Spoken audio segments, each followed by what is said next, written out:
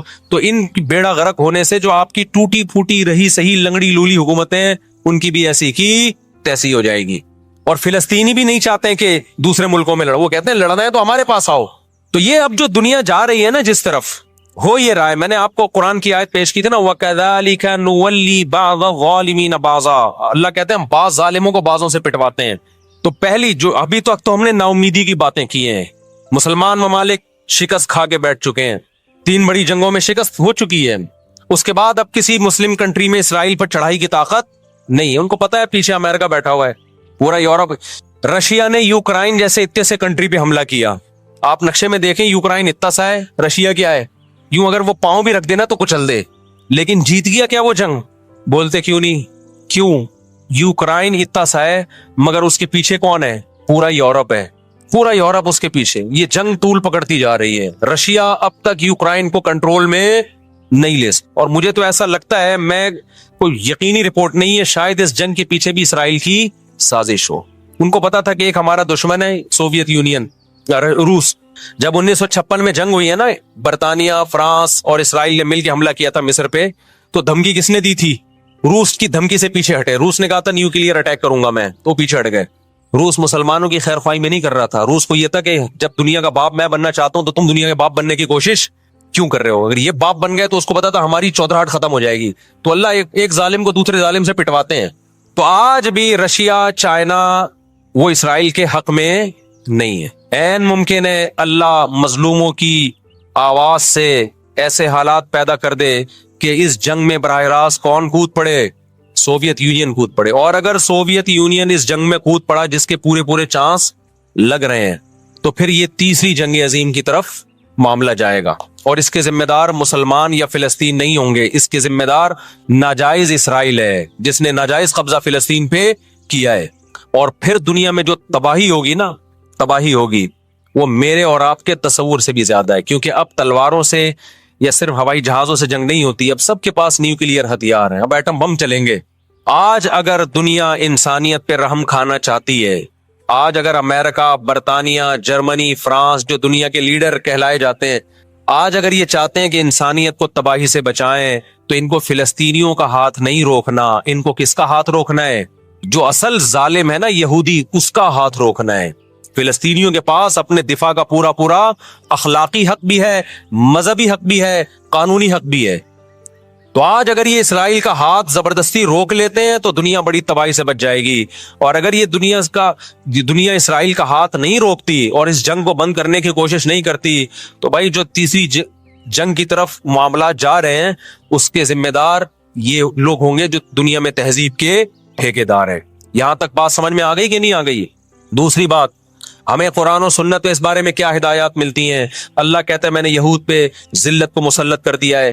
اس آیت میں اور اس حدیث میں جو میں نے تقاتلون الیہود والی حدیث پڑھی, اس میں مسلمانوں کے لیے خوشخبری ہے کہ اللہ تعالیٰ نے جیسے بنی اسرائیل انتہائی کمزور تھے, فرعون کا ظلم اور بربریت کا شکار تھے, اللہ سورہ قصص میں کہتے ہیں وَنُرِيدُ أَن نَّمُنَّ عَلَى الَّذِينَ اسْتُضْعِفُوا فِي الْأَرْضِ, ہم نے ارادہ کیا کہ زمین میں کمزور ترین لوگوں کو اٹھا کے زمین کا امام بنا دیں گے, طاقتور پہ غالب کر دیں گے. بہت دفعہ ایسا ہوا ہے, کم من فئۃ قلیلۃ غلبت فئۃ کثیرۃ باذن اللہ. اللہ کہتے ہیں دنیا کے نقشوں میں جو غالب ہوتا ہے, جس کی فتح اسباب کی دنیا میں یقینی ہوتی ہے, میں بہت تھوڑی سی جماعت کو طاقتور بنا کے دنیا کا امام بنا دیتا ہوں. ہمیں اللہ کی رحمت سے اور قرآن اور حدیث کی جو بشارتیں مل رہی ہیں اس سے پوری امید ہے کہ انشاءاللہ یہ جو ابھی حالات ہوئے ہیں یہ فلسطین کی شکست پہ منتج نہیں ہوں گے. انشاءاللہ یہ اسرائیل کی شکست پہ اور یہودیوں کی ہمیشہ کے لیے شکست پہ اس کا نتیجہ نکلے گا انشاءاللہ. اور نبی صلی اللہ علیہ وسلم کی وہ حدیث پوری ہوگی کہ تمہاری جو بڑی جنگ ہوگی نبی نے کیا فرمایا؟ اس امت کی ایک جماعت ہمیشہ جہاد کرتی رہے گی. لا یزال طائفۃ من امتی ظاہرین علی الحق. ہر دور میں لڑائی ہوئی ہے، جہاد ہوا ہے. آپ اس ہسٹری اٹھا کے دیکھ، کہیں نہ کہیں جہاد ہمیشہ ہوتا رہا ہے. تو آج بھی ایسا ہوگا. اور بالآخر یہ معاملات اگر بین الاقوامی دنیا نے کنٹرول نہیں کیے تو نبی صلی اللہ علیہ وسلم کی پیش گوئیاں انشاءاللہ بہت جلد پوری ہونے والی ہیں. اور یہ جو ان کو عزت ملی ہے نا، یہ اصل میں بہت بڑی ذلت کی تمہید ہے. جب کسی کی بہت بڑی بےزتی کرنی ہوتی ہے تو اس کو پہلے بہت زیادہ عزت دینی پڑتی ہے. میں اکثر ایک واقعہ سناتا ہوں. ایک آدمی گیا کسی محلے میں، آ کے کہنے لگا اللہ کا شکر ہے اس علاقے میں میری عزت نہیں ہے. لوگوں نے اس میں شکر ادا کرنے کی کیا بات ہے؟ اس نے کہا اگر عزت ہوتی تو آج میری بہت زیادہ بےزتی ہو جانی تھی. آج میں نے ایسا کام کیا کہ میری بہت زیادہ بےزتی ہو جاتی. تو یہ ایک بہت بڑی ذلت کا پیش خیمہ ہے. ہماری ذمہ داری ہے کہ ہم ان کے لیے دعا بھی کریں. اپنے ملک میں ہم پرامن احتجاج بھی کریں. غیر مسلم ریاستوں میں بھی احتجاج کی اجازت ہے. یہاں ہم نے پرامن ہی کرنا ہے. یہاں توڑ پھوڑ سے کوئی فائدہ ہونے والا نہیں ہے. جوش میں ہوش نہ چھوڑ دیں آپ. یو کے میں پابندی لگائی کہ آپ فلسطینیوں کا جھنڈا نہیں لہرا سکتے. لوگوں نے لہرانا شروع کر دیا. اس کا نتیجہ کیا نکلا؟ فلسطین آزاد ہو گیا. اس سے جنہوں نے لہرایا ان کو گورنمنٹ اٹھا کے لے گئی. تو تھوڑے بہت لوگ جو کچھ غیرت جن میں تھی وہ بھی اپنے آپ کو ہاتھ پاؤں کٹوا رہے ہیں اگر، تو فلسطینیوں کے لیے پھر احتجاج کرنے والا، آواز اٹھانے والا دنیا میں کون ہوگا؟ تو جو میدان جنگ ہے وہی میدان جنگ ہے، اور جو میدان جنگ نہیں ہے اس کو میدان جنگ بنانے کی کوشش نہ کرو. یہودی چاہتا ہے پوری دنیا میدان جنگ بن جائے، اسرائیل میں امن ہو جائے تاکہ میں بادشاہی کروں دنیا پہ. ہم چاہتے ہیں نہ، جو میدان جنگ آپ نے جس جگہ کو رکھا ہے ہم جنگ وہاں سے ہٹنے نہیں دیں گے. وہی میدان جنگ ہوگا، وہی جگہ میدان جنگ بنے گی. اور آپ نے اپنی حکومتوں پہ دباؤ ڈالنا ہے، حکومتوں پہ پریشر. دیکھو اردن میں جب احتجاج ہوا ہے، اردن کا بادشاہ نے آ کے اسرائیل کے خلاف بیان دیا ہے.